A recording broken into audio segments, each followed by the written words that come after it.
ये बहुधा ये देखा जाता है कि लोग कहते हैं कि सारी समस्या क्या अहंकार ही है। हर उम्र के लोग एक कहते पाए जाते हैं कि क्या अहंकार ही हर चीज को समस्या में बदल देता है। कुछ लोग कहते हैं नहीं, हम तो देखते हैं अपने भीतर, हमें तो कोई अहंकार नहीं दिख रहा है, लेकिन समस्या फिर की बनी हुई है।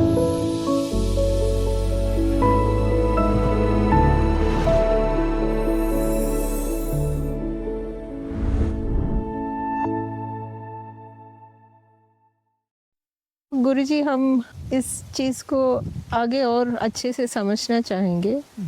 क्या ये अहंकार ही है लोगों का दुख का कारण? अहंकार को आप समझते कैसे हैं उसके ऊपर ये एक वाक्य में कहें तो हाँ, क्योंकि दुख होने के लिए कोई चाहिए और अहंकार के रूप में आप अपनी दृष्टि में बचे हुए हैं, समष्टि के साथ एक नहीं हुए हैं तो दुख तो होगा ही। समष्टि में सुख है। जो भी जितनी भी बृहत चीज़ हैं, जैसे ज्ञान प्राप्त करने को कहा गया कि ब्रह्म ज्ञान है। ब्रह्म मतलब जो सर्वत्र फैला हुआ, इतने बड़े हो गए तो ब्रह्मानंदम परम सुखदम, ब्रह्म तो सुखदायक है। तो अगर आप ब्रह्म हो गए तो आपको दुख कैसे होना संभव है? तो दुख हो रहा है इसका मतलब आप ब्रह्म नहीं हुए। ब्रह्म नहीं हुए मतलब आप छोटे रह गए। छोटे रह गए मतलब अहंकार है, जिसको छद्म अहंकार कहा जा रहा है। तो ये बात तो सही है कि दुख हो रहा है, इसका अर्थ यही है कि आप में अहंकार शेष है। जब अहंकार कहेंगे वो क्या सिर्फ घमंड ही है या कुछ पहचान से जुड़ा हुआ चीज़ है? नहीं, मूलतः अहंकार अज्ञान से जुड़ा है।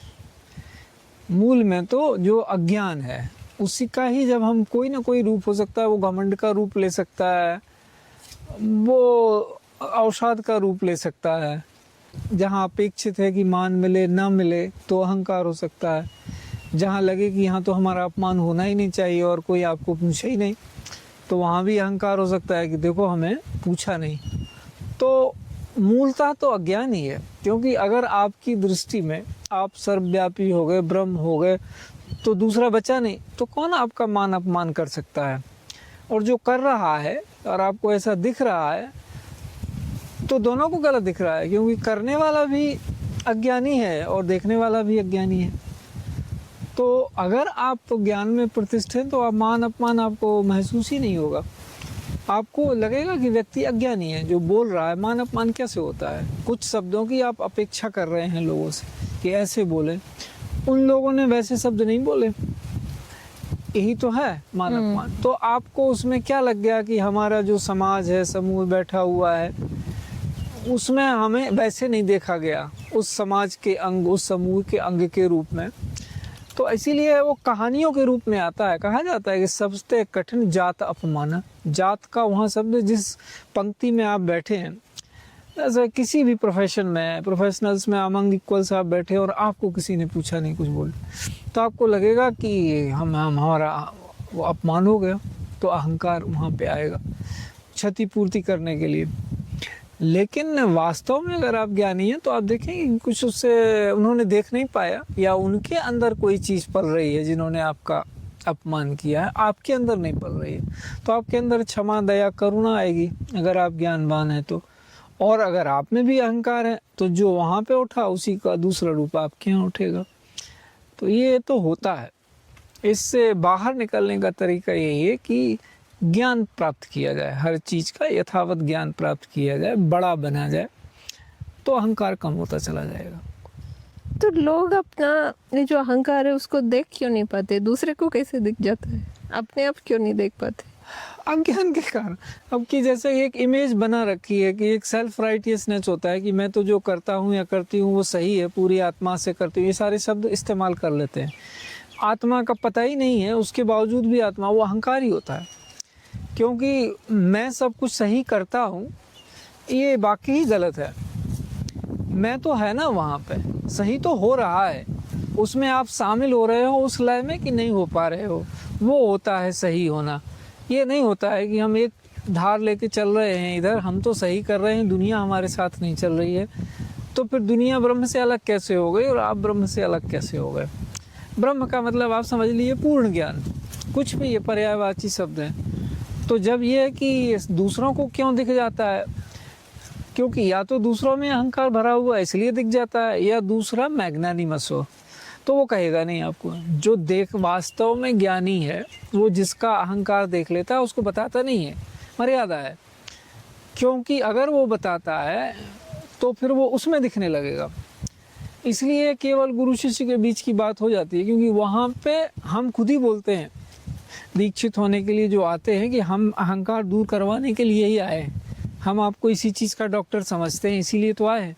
तो डॉक्टर को मरीज का इलाज करने का अधिकार है। कौन देता है? मरीज देता है। और डॉक्टर का डॉक्टरी का ज्ञान देता है कि वो प्रोफेशन है उसके पास, उसने सर्टिफिकेट ले रखा है, और मरीज उसके यहाँ जा रहा है अपना भरोसा जता के कि हमारी बीमारी दूर कर दो। क्या ये कुछ इल्यूशन में रखता है, भ्रम में रखता है? अगर अब हमारे अंदर अहंकार है, बहुत भ्रम में रखता है, क्योंकि ये जो 4 शब्द हम बोलते हैं, शोक, मोह, संदेह और भ्रम, इसमें अंतिम भ्रम है जो बहुत बाद में दूर होता है। तो वो रखता ही है भ्रम में, क्योंकि आपको लगेगा कि सब तो ठीक कर रहे हैं। जब आपने मान लिया कि जना बिना पूरा जाने अपने आप को पूर्ण ज्ञानी मान लिया कि हम तो सब कुछ सही सही जान रहे हैं, तो जान तो रहे नहीं, तो उससे उसी से ड्राइवन होंगे आप, उसी के अनुकूल आपका व्यवहार होगा। तो भ्रम तो हो ही गया ना आपको कि आपने सच जाना है नहीं और सच मान लिया कि यही है सच जो हमने जान लिया है, तो जाना है नहीं वास्तव। तो ये भ्रम ही तो हो गया, क्योंकि ज्ञान प्राप्त होने पे तो भ्रम दूर होता है। और ज्ञान ये है, बहुत सरल शब्दों में कहा जाए, कि आपका अपना अस्तित्व तो आपकी दृष्टि में समाप्त हो जाए। ये है यथार्थ ज्ञान, कि आप इस समष्टि में जैसे हैं, बस ये समष्टि ही है, उसमें एक पिंड के रूप में दिख रहे हैं, इसमें आपके जैसा कुछ नहीं है। मतलब किसको आप बोल रहे हो? एक तो व्यवस्था चल रही है, उस व्यवस्था के अंग हो। तो ये अवस्था, व्यवस्था, व्यक्तित्व और कृतित्व, इसको यथावत समझना होता है। सारे जो ब्रह्म ज्ञान की अवस्था है वो अवस्था है, उसको कुछ व्यक्तित्व नहीं कहा गया कि वो है। जैसे ही व्यक्त करते हैं सीमाएं आरंभ हो जाती हैं, सिस्टम के पार्ट हो जाते हैं। आप कैसे व्यक्त कर रहे हैं? व्यक्त करने के लिए मान लो हम ही चर्चा कर रहे हैं, तो पहले ये शरीर चाहिए, फिर इसमें वाणी चाहिए, फिर उच्चारण होना चाहिए, फिर दूसरे को कान चाहिए। ये व्यवस्था है, इसमें मैं कहाँ हूँ? ये तो व्यवस्था है शरीरों की। आपके पास भी वही है, मेरे पास भी वही है, इन सबके पास भी वही है। तो इसमें मैं कहाँ है? ये तो सब व्यष्टि है। तो जब ये हमें भ्रम हो जाता है कि अवस्था को हम व्यवस्था समझने लगते हैं, तो वहाँ से संदेह होना शुरू होता है। फिर वो सही से कर नहीं पा रहे हैं तो शौक होगा कि हम कर तो रहे हैं पूरी तरह से, सही क्यों नहीं हो रहा है? पूरी जान तो लगा दी लेकिन सही क्यों नहीं हो रहा है? तो शौक होगा। और फिर क्या है कि किसी चीज़, मान लो आपने कुछ ज्ञान पा लिया, आपको लगा यही मूल ज्ञान है, तो वैसे चीज़ें चल रही, उससे आपको मोह हो जाएगा कि अरे हम तो सब जान गए। और अंततः इल्यूजन रहेगा, क्योंकि जाना तो है ही नहीं। तो ये तीनों चीज़ें इधर उधर घूमती रहेगी, कभी शौक होगा, कभी मोह होगा, कभी संदेह होगा, और वो इल्यूजन बना ही रहेगा।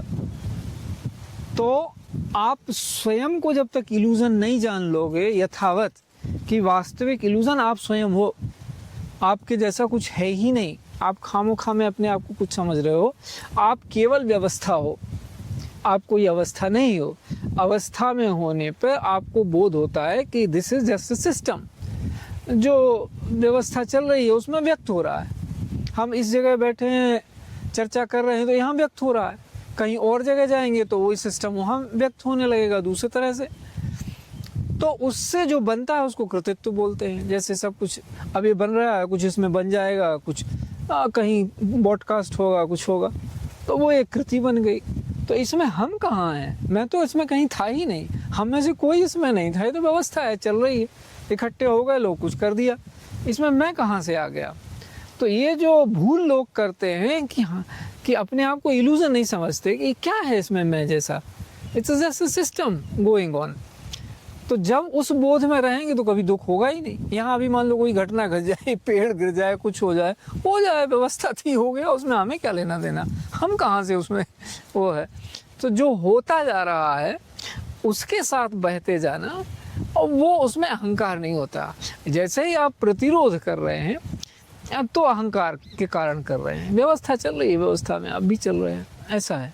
सो कुछ कुछ अहंकार ज़रूरी है हमारा एक्सिस्टेंस के लिए और बाकी बोझ है। जो मूल अहंकार है, जो वैज्ञानिक अर्थ में आता है और वो व्यवस्था के कारण आता है, तो वो तो आवश्यक है। जैसे हमने जो आकार ले रखा है, इस अर्थ में तो अहंकार चाहिए क्योंकि वो व्यवस्था है, वहाँ तक तो ठीक है। अब इसको देख लिया गया कि इसको क्या क्या चाहिए, इसको अगर सही समय से उठ रहा है, सो के सही निद्रा ले रहा है, सही व्यायाम कर रहा है, ये सब इसके अपने वो वर्किंग्स हैं, वहाँ तक तो अहंकार आवश्यक है, नहीं तो आलस हो जाएगा। वहाँ पे अगर अब आप वो नहीं करेंगे, अहंकार नहीं पालेंगे, नहीं आइडेंटिफाई करेंगे, तो आप बोलेंगे ठीक है सो रहे हैं, फिर क्या है। तो वहाँ तो आवश्यक है। तो जो आकार में आपके होने से, इस निराकार से आप आकार में आए, उस आकार को संभालने के लिए जितना चाहिए वो तो आवश्यक है, उसके अलावा जो भी है वो बोझ है। तो ये जैसे अब अपने जो डेली लाइफ है उसमें ये कैसे ऑपरेट करता है? उसमें सबसे पहले होता है बुद्धि से। 4 अवयव हैं हमारे पास, मन, बुद्धि, अहंकार और स्मृति। तो उनका काम अलग अलग है, बट वो इतने एक जैसे हैं, एकमेव हैं कि उनमें भेद बिना ध्यान के हो नहीं पाता। जैसे आपको क्रोध आया, क्रोध क्यों आता है? क्योंकि उस समय आपकी बुद्धि क्षीण है, बुद्धि सही काम नहीं कर रही, इसलिए क्रोध आ रहा है। तो कहाँ से, किसने क्रोध लाया? स्मृति लाई होगी, कोई स्मृति पुरानी बनी हुई है कि ऐसा करने पर ऐसा किया जाता है या ऐसा करने पर ऐसा फल मिलना चाहिए, वो मिला नहीं तो आपको क्रोध आ गया। तो अगर हम ये जिसका जो काम है, जैसे निर्णय लेने का काम बुद्धि का है, मन का काम है केवल शांत रहना, कि हमेशा सम रहे, मन सम रहे। उसमें स्मृति का काम है यथावत प्रोड्यूस करना, जैसी घटना जिस अवयवों के साथ घटित हुई थी, इसको कहते हैं ग्राफिक मेमोरी, कि आपको वैसे का वैसा चित्र याद है क्या, तो सबके साथ मेल खा जाएगा। जैसे हम बोलें कि हाँ 4 लोग बैठे हैं, तो सारे लोग बोलेंगे कि हाँ इसमें क्या है, 4 लोग बैठे हैं। तो वो अब हम इसमें से कहें कि 3 लोग थे वहाँ, तो फिर लोग कहेंगे जिसको 4 याद है, आप कैसे बोल रहे हो, वहाँ तो 4 लोग थे। तो विभ्रम पैदा हो जाएगा, क्योंकि आपको ये आपकी स्मृति में केवल इतना ही है कि 3 लोग थे, तो आप पूरे एडमेंट होके बोलोगे नहीं 3 ही थे वहाँ पे। दूसरा बोला नहीं 4 थे, अब आप भी अपनी स्थिति में सच समझ रहे हो उसको, दूसरा भी फैक्चुअल बोल रहा है, तो वो भी बोलेंगे कि हम कैसे नहीं, वहाँ तो 4 थे। तो ऐसे करके अहंकार फिर पैदा होता है। तो वो निर्णय, बुद्धि होगी तो वो जान लेगी ठीक है, इनको शायद 4 दिखे थे, मुझे शायद 3 दिखे थे, कुछ रहा होगा इसमें, तो बाद में चर्चा करेंगे, तो उसमें क्रोध नहीं आएगा, क्योंकि निर्णय लेना बुद्धि का काम है। तो बुद्धि शुद्ध होनी चाहिए, ये किया जा सकता है। मन शांत होना चाहिए, स्मृति बिल्कुल शुद्ध होनी चाहिए, मतलब ग्राफिक मेमोरी होनी चाहिए, और अहंकार केवल आकार तक सीमित रहना चाहिए, कि हमें केवल फंक्शनिंग करने के लिए शरीर दिया गया है, इसका काम केवल इतना है कि आपको सत्य की अनुभूति करा दे, इसके लिए मिला है। जितने भी बार इसकी चर्चा होती है सारे साधु संतों में, ग्रंथों में, तो यही कहा जाता है कि मनुष्य शरीर मिला किस लिए, तो कहा है कि दुर्लभ है ये, इसमें आप परमात्मा की अनुभूति कर सकते हैं, और किसी शरीर में ये संभव नहीं है। पूरेपन में थोड़ा थोड़ा तो सब में होता है, बिना उसके कोई है नहीं, लेकिन इसमें आप पूरा का पूरा अनुभव कर सकते हैं। तो अगर ये चीज़ें हम यथावत रखें, जिस अवयव का जो काम है वही उसको सौंपें, तो ये सावधानी बरतने पे अहंकार खराब स्थिति में प्रकट नहीं होगा, वो उसकी स्थिति खराब नहीं होगी, और सही रहेगा जहाँ उसको रहना चाहिए। सो आजकल सोशल मीडिया का इतना ज़्यादा इन्फ्लुएंस है, तो अलग अलग चीज़ें लोगों को उसमें से इनपुट्स मिलते रहते हैं, वो इस अहंकार को कैसे इन्फ्लुएंस कर रहा है आपके नज़र में? तो ये अभी क्या हो रहा है कि सोशल मीडिया की आपने बात कही, सच में युवाओं को अगर वो अल्गोरिदम्स कैसे काम करते हैं, कैसे इको चैम्बर्स बनते हैं, आप कोई एक चीज़ ढूंढो तो अल्गोरिदम ये पकड़ती है कि आपको यही चाहिए, तो वो आपको जाने कहाँ से ढूंढ के वही देगा जो आप देखना चाह रहे हो। तो आपको धीरे धीरे धीरे धीरे देखते देखते लगने लगेगा कि शायद यही सच है, सारी दुनिया में यही हो रहा है। तो आप अपने ही कुकून में फंस जाएंगे और उससे फिर आप जब बाहर निकलेंगे और लोग वैसा व्यवहार करते हुए नहीं मिलेंगे तो आपको क्रोध आएगा और आपका अहंकार प्रबल होगा कि सच तो ये है, हम इतने दिन से सोशल मीडिया देख रहे हैं, ये घटना ऐसी हो रही है, इसको ऐसे देखा जाना चाहिए, ये व्यक्ति कैसा मूर्ख है, देख नहीं रहा है। वो अपनी ही दुनिया में है, उसने कोई दूसरा एको चैम्बर बना रखा है, वो देख रहा है, तो वो सोच रहा है ये वाला मूर्ख है, इसको तो कुछ पता ही नहीं है संसार में क्या हो रहा है। दोनों ही अपनी अपनी दुनिया में हैं, जो कि दुनिया ही नहीं है, जो केवल उनका कुकून है। जैसे सहतूत के पौधे में होता है ना, वो बनाते बनाते कीड़ा उसी में फंस जाता है, बाहर निकल ही नहीं पाता, अपना ही उसने बुन लिया। तो ऐसे ही हो जाता है। तो वैसे में तो ये बहुत नुकसान कर रही है, तो क्या करें, क्या इसको छोड़ दें, फेंक दें? जैसे अभी है सरकार ने, जैसे प्रदेश सरकार ने तो किया है कर्नाटक में अभी हाल ही में कि 16 वर्ष के बच्चों तक को वो लगा रहे हैं कि वो इतना ज़्यादा सोशल मीडिया वगैरह ना देखें। ऐसे कई जगह ये होना चाहिए, छोटी उम्र के बच्चों के लिए तो कुछ प्रतिबंध होने ही चाहिए, लेकिन वयस्कों के लिए भी उनमें आत्मसंयम होना चाहिए कि वो किस लिए देखने जा रहे हैं। कोई चीज़ देखने, चावल की तरह से ना पकाते हो कुछ, तो एक चावल देख लेते हो कि पक गई पूरी दाल या पूरा, बस इतना ही सोशल मीडिया देखना चाहिए कि क्या हो रहा है। उससे ज़्यादा अगर आपने थोड़ा सा ही आपका अंगूठा फिसला तो फिर जाने कहाँ ले जाएगा वो आपको। वो संयम रखना चाहिए कि हम अच्छा देख लेते हैं, जाने कहाँ ले जाएगा आपको। और कालांतर में 1 घंटे में आपकी बुद्धि भ्रष्ट हो जाएगी, आप कुछ और ही सोचने लगोगे क्योंकि इनपुट वो चला गया। तो हमेशा ये संयम रखना है। तो आज तो डिस्ट्रैक्शन बहुत ज़्यादा है सोशल मीडिया का, तो उसको लाभ के लिए भी आप यूज़ कर सकते हैं, लेकिन संयम आपको रखना पड़ेगा। तो ये बहुत खतरनाक है, लेकिन अगर संयम है तो ये बहुत लाभदायक भी है, लेकिन वो लाभ बहुत कम लोग उठा पा रहे हैं। उसके लिए बहुत संयम चाहिए कि वो वाकई सूचना की जानकारी ले रहे हैं, कहाँ क्या है, 1 सेकंड में उन्होंने लिया और दूर हो गए, उसमें गए ही नहीं अंदर। तो इससे कुछ नहीं मिलेगा सिवाय इको चैम्बर के, नहीं कुछ नहीं मिलेगा। हाँ, जिनकी शोध में रुचि है तो वो साइंटिफिक नॉलेज भी वहाँ बहुत पड़ा है, वो सब में जाएं। लेकिन ये सोशल मीडिया जिस अर्थ में आप बोल रही हैं कि ये स्टोरी चल रही है, वो नैरेटिव चल रहा है, इस अर्थ में तो बिल्कुल नहीं देखा जाना चाहिए। जो कुछ होना है वास्तव में वो धरती पे होता हुआ दिखेगा तो यथार्थ है, उसमें पार्टिसिपेट करना चाहिए, वो ज़्यादा अच्छा है बजाय इसके कि इसमें आप समय बर्बाद करें। तो वो नहीं, तो अच्छी चीज़ के लिए तो सोशल मीडिया ठीक है। कलेक्टिवली जब लोग पहले कुछ एंटरटेनमेंट था, कोई ड्रामा देखने जा रहे हैं, मूवी देखने जा रहे हैं, कलेक्टिवली लोग जाते थे और तरह बहुत सारे लोग एक साथ देख रहे हैं, एक ही स्टोरी, एक ही चीज़ देख रहे हैं। अब कौन क्या कंटेंट देख रहे हैं सब अलग हो गया, सब इंडिविजुअल एंटरटेनमेंट भी हो गया। उससे भी अपने रिलेशंस में हर चीज़ में एक कॉमन चीज़ जो लोगों को कनेक्ट करते थे वो भी आजकल कम होते नज़र आ रहा है इससे। वो सही बात है। मैं उसके लिए मुझे एक याद आता है कि एक चित्र, बहुत पुरानी बात नहीं है, तो एक चित्र छपा जब सोशल मीडिया आया नहीं था। उसमें क्या था कि एक सोफे पे 5 लोग बैठे हैं परिवार के, और 5 मोबाइल देख रहे हैं। उस समय वो हास्य की चीज़ थी कि ऐसा कैसे हो सकता है।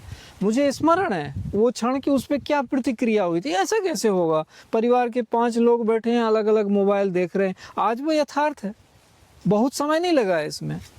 तो यही, वो कितने अकेले हो गए। उस समय वो हंसी थी कि अरे ऐसा कैसे होगा, इट वॉज ए जोक कि देखो ऐसा किसी ने बनाया। अब वो यथार्थ है। अब ये खूब देखा जाता है कि घर में 5 लोग बैठे, 5 अलग अलग मोबाइल पे लगे हुए। तो ये दुखद है, क्योंकि ये जो आपका एक दूसरे के साथ का समय है वो ज़्यादा महत्व का है, क्योंकि आप सब कुछ भी कर रहे हैं जो किस लिए कर रहे हैं, संग के लिए ही कर रहे हैं। चूंकि आपको युग के साथ चलना है तो थोड़ा बहुत तो ठीक है, लेकिन कोशिश हमेशा यही होनी चाहिए मानवता की कि वापस वो प्रकृति की ओर आएँ, सस्टेनेबिलिटी की ओर आएँ, पर्यावरण की ओर आएँ और समय प्रकृति के साथ ज़्यादा बिताएं, बजाय उसके डिजिटल प्लेटफॉर्म्स पे बहुत ज़्यादा जाने के, क्योंकि वो कहीं लेके नहीं जाएगा, वो अवसाद की ओर लेके जाएगा। तो जो रिलेशन से रिश्ते हैं उसमें अहंकार बहुत टकराव पैदा कर देता है, तो इससे कैसे हर संबंध की एक मर्यादा होती है, हर संबंध का एक क्रम है, तो उसको नहीं तोड़ना चाहिए। संबंध की मर्यादा में जितना कहा जाए, जैसे हम बारंबार कहते हैं कि इस अस्तित्व का पहला संबंध गुरु और शिष्य का संबंध है। कितने लोगों को ये बात समझ में आती है कि ये क्या है? तो पहले उसका शोध करें कि मैं ऐसा क्यों बोल रहा हूँ, क्योंकि मैंने अपनी तरफ से कुछ नहीं जोड़ा है, मैंने जैसा देखा है वैसा बताया है कि ऐसा है। And if somebody is ready, I am ready to prove. उनके साथ चर्चा करके कि देखो ऐसे ऐसे आया है, तो इसमें मेरा कुछ नहीं है, मेरा अपना कोई दिया हुआ स्वार्थ का है कोई चीज़ नहीं, वैसा है। दूसरा मैं कहता हूँ कि दूसरा संबंध जगत के आरंभ का तो पति पत्नी अथवा तो प्रेमी प्रेमिका का होता है। तो ये जो ऑर्डर ही नहीं है, लेकिन उनकी भी एक मर्यादा है। गुरु शिष्य को कैसे व्यवहार करना चाहिए, पति पत्नी अथवा प्रेमी प्रेमिका को कैसे व्यवहार करना चाहिए परस्पर, फिर उससे सारे संबंध आते हैं कि माँ बाप के साथ कैसा व्यवहार करें, माँ बाप कैसे व्यवहार करें आपके साथ, उसकी मर्यादा है हर एक की। उस मर्यादा के बाहर अगर आप नहीं जाएंगे, और वो निरंतर बहती हुई मर्यादा है, बहुत बहुत। जैसे कि अभी एक घटना मैं आपको बताता हूँ। पहले कोई भी मिलता था रास्ते में, हम लोग राम राम नमस्कार ऐसा बोलते थे। अभी आप जा रहे हो सड़क पे, कोई टू व्हीलर पे जा रहा है, अब आप राम राम नमस्कार करो या ना करो, ये व्यवहार की समस्या खड़ी हो गई। क्योंकि मान लो अगर दूसरा आदमी रिस्पॉन्सिबल है तो वो हाथ उठाएगा बाइक के हैंडल पे से आपको सम्मान देने के लिए, तो आप उसको खतरे में डाल रहे हो, तो आप क्या करोगे आप? सो नया व्यवहार किया आपने, ऐसे ऐसे कुछ करना शुरू किया। करना तो चाहते हैं आप, कंटिन्यूटी तो रहे, जाने तो नहीं दो। 4 दिन आप नहीं करेंगे तो 5वें दिन ये आएगा कि लगता है इन्होंने हमें सम्मान देना ही बंद कर दिया, लगता है हमें भूल ही गए। तो ऐसे मर्यादा की रेखा बहती हुई भी है व्यवहार की, लेकिन आपके अंदर चूंकि आप चेतन तत्व हो तो आप नए नए रास्ते निकाल लेते हो, लेकिन मर्यादा के बाहर नहीं जाना चाहिए। तो हर संबंध में टकराव तब नहीं होगा जब हम उस संबंध की सही सीमा पहचानेंगे। जैसे पति पत्नी का संबंध बिल्कुल बराबर का है, उसमें कोई छोटा बड़ा नहीं है, तो आपको वो उतना ही मान सम्मान एक दूसरे को देना होगा, उतना ही प्रेम तो आप सबसे करते हैं, लेकिन बच्चों की तरफ जाने वाला प्रेम का दूसरा पैरामीटर है, पति पत्नी का दूसरा पैरामीटर है, माँ बाप के प्रति दूसरा पैरामीटर है। प्रेम तो वही है, एक ही है, लेकिन मर्यादाएं भिन्न भिन्न है, भिन्न भिन्न संबंध में भिन्न भिन्न तरीके से बहता है। तो अगर हम उस मर्यादा को बनाए रखेंगे संसार में, परिवार में, तो सवाल ही नहीं है कि वहाँ कोई टकरावट होगी, मिठास ही बढ़ती चली जाएगी। इसीलिए हमारे यहाँ जो रामायण वगैरह कहानियाँ सुनाई जाती है, किस लिए सुनाई जाती है कि वहाँ पे संपत्ति, आजकल भाई भाई संपत्ति के लिए लड़ते हैं, वहाँ पे कभी भी राम ने अपने को राजा नहीं, ये भरत का राज्य है, ये भरत का राज्य है। और भरत क्या बोलते हैं, मेरा कहाँ से राज्य है, तो राम का राज्य है, राम का राज्य है, उनको उनका है, कोई संपत्ति लेने को राजी नहीं है। वैसे भाई भी हुए, और यहाँ उल्टा हो रहा है कि भाई का मौका मिलते ही खींच लो, इतना और ले लेते हैं, इतना और ले लेते हैं। तो ये किस लिए हो रहा है? क्योंकि प्रेम नहीं रहा। तो अगर प्रेम रहे मन में और संबंधों की मर्यादा रहे, दोनों चीजें, तो टकराहट होगी नहीं, मिठास ही बढ़ेगी।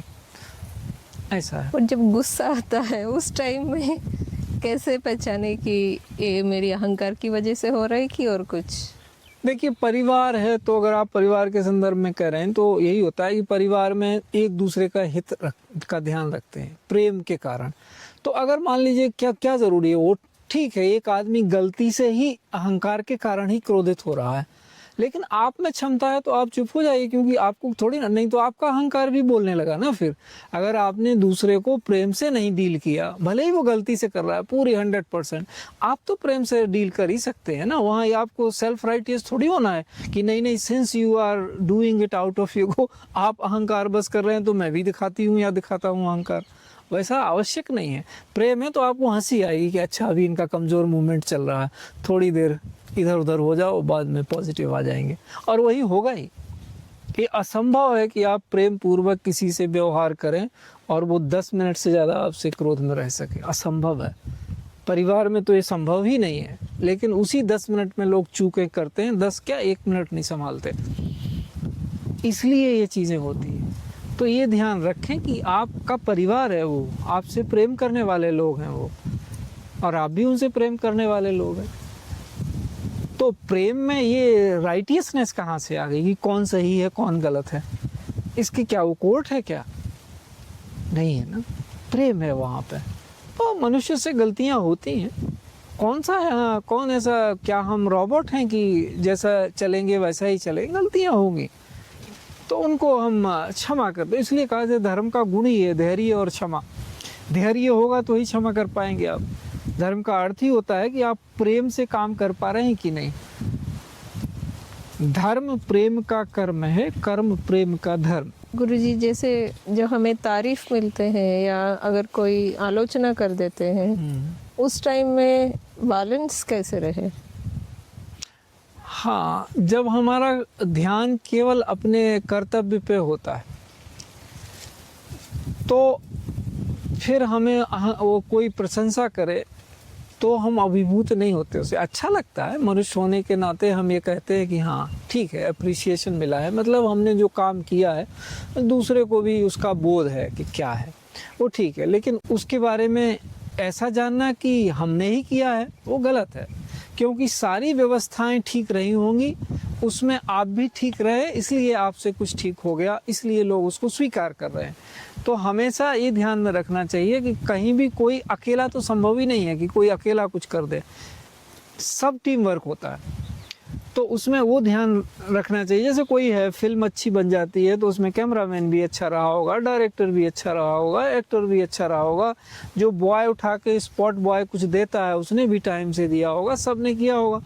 लेकिन अवार्ड मिल गया एक्टर को या डायरेक्टर को, तो उसको ये बोध तो है ना बैक ऑफ द माइंड कि इसमें बहुत सारे लोगों का वो लगा हुआ है और मिल मुझे गया है, तो मैं जानता हूँ कि मैं अकेला इसका हकदार नहीं है। तो वो ह्यूमिलिटी रहती है, ये रहता है कि ठीक है मेरा भाग्य अच्छा कि इन सारे चीज़ों में चीज़ अच्छी बन गई टीम वर्क से। तो वो जो जब रहेगा तो अहंकार नहीं होगा, वो ध्यान रखना चाहिए। और बल्कि आध्यात्म में तो लोग इसीलिए कहते ही हैं कि प्रशंसा से बचना बड़ा मुश्किल है। आध्यात्मिक लोग अपमान के लिए तो तैयार रहते हैं क्योंकि उनको आत्मबोध रहता है, लेकिन प्रशंसा में उन्हें भी डर लगता है कि कहीं छू ना जाए कहीं से। तो बहुत ऊंचाई पे लोग चले जाते हैं तभी वो प्रशंसा को, मान अपमान को समान रूप से ले पाते हैं। नहीं तो अपमान को तो बहुत सारे संत ले जाते हैं समान रूप से, वो माफ़ी कर देते हैं, उनको लगता है ठीक है दूसरा ही गिर रहा है, हमारा तो कुछ नहीं हो। लेकिन प्रशंसा में खुद के गिरने का ज़्यादा खतरा होता है। तो ये ध्यान रहने पे कि ये अकेला हमारा नहीं है, सबका है, हम उससे बच जाते हैं और ह्यूमिलिटी पूर्वक स्वीकार भी कर लेते हैं। क्योंकि वो भी एक अहंकार ही है कि नहीं जी हमने कुछ नहीं किया, वैसा भी नहीं। जितना छोटा प्रसाद आपको मिल रहा है उसको ले लीजिए। हाँ, किसी ने बोला कि आपने बहुत अच्छा किया, ठीक है, अच्छा हो गया हमसे। तो दैनिक जीवन में एक इस अहंकार को तोड़ने के लिए कुछ ऐसा कुछ प्रैक्टिस है जो आप रेकमेंड करेंगे कुछ करते रहने के लिए? यही है कि अपना आत्मावलोकन करते रहना चाहिए कि जो परिभाषा के अनुरूप है कि ज्ञान किसको कहते हैं। अहंकार का नाश ज्ञान से होता है, अहंकार को अज्ञान स्वरूप कहा गया।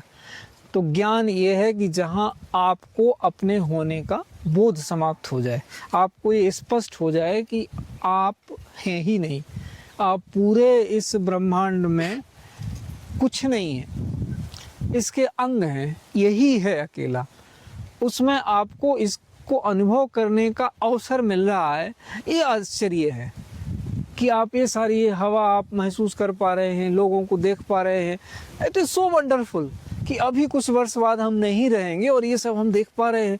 तो इससे ज़्यादा हमारा अहोभाग्य और क्या है कि look, I really don't exist but I am appearing to be existing. तो ये जब आनंद भाव में आप चिंतन करते रहें, क्या हम उस अवस्था में पहुंच गए हैं कि शरीर को भी कुछ हो, कोई कुछ कहे, कुछ भी होते हुए हमारा वो आनंद भाव कम नहीं होता। शरीर का तो पता ही है जाना है। तो वो चिंतन हम करते रहें, अगर उस अवस्था में अवस्थित है और उसमें कहाँ तक पहुँचे। क्या हम सोते जागते, जैसा कि हमने आरंभ में पहले में कहा था कि 3 अवस्थाएं होती है, उसके बाद चौथी आती है जागृति, सुषुप्ति और स्वप्न, उसके बाद तुरीय अवस्था आती है। तो क्या आप ऐसे हो गए हैं कि चाहे आप सो रहे हों, चाहे सपना देख रहे हों, चाहे जाग रहे हों, तीनों ही अवस्थाओं में आपको अपने नहीं होने का बोध स्पष्ट होता है कि मैं तो इसमें हूँ ही नहीं कहीं। तो वो जो जागृति है वो तुरीय अवस्था है। क्या आप उस तक पहुँच गए? तो नहीं पहुँचे हैं तो वो निरंतर चिंतन करते रहना चाहिए। तो प्रिंसिपल जो है, सिद्धांत जो है, सिद्धांत का अर्थ होता है सिद्धि का अंत। सिद्धि जो होती है वो अपने अंत तक पहुंच गई क्या, कि इतने ही तक पहुंचा जा सकता है, वहाँ पहुंच गई क्या, तो उस पे जो है चिंतन करते रहना चाहिए। उससे अहंकार विगलित रहेगा कि अभी तो बहुत आगे जाना है, बहुत चीज़ें हमें जानना है। तो वैसे ही आपका आयतन विशाल होता चला जाएगा, आपके मन का आयतन विशाल होगा, बुद्धि का आयतन विशाल होगा, अहंकार का आयतन विशाल होगा, लेकिन वो अहंकार जो शुद्ध अहंकार होगा। स्मृति का आयतन विशाल होगा, चारों अवयव बढ़ेंगे और चित्त शुद्ध होगा। चित्त शुद्धि होगी तो आपको हमेशा चिंतन करने में आनंद ही होगा। तो वो ध्यान में रखना चाहिए। यही एक चीज़ है जो वो उस पर चिंतन करते रह सकते हैं।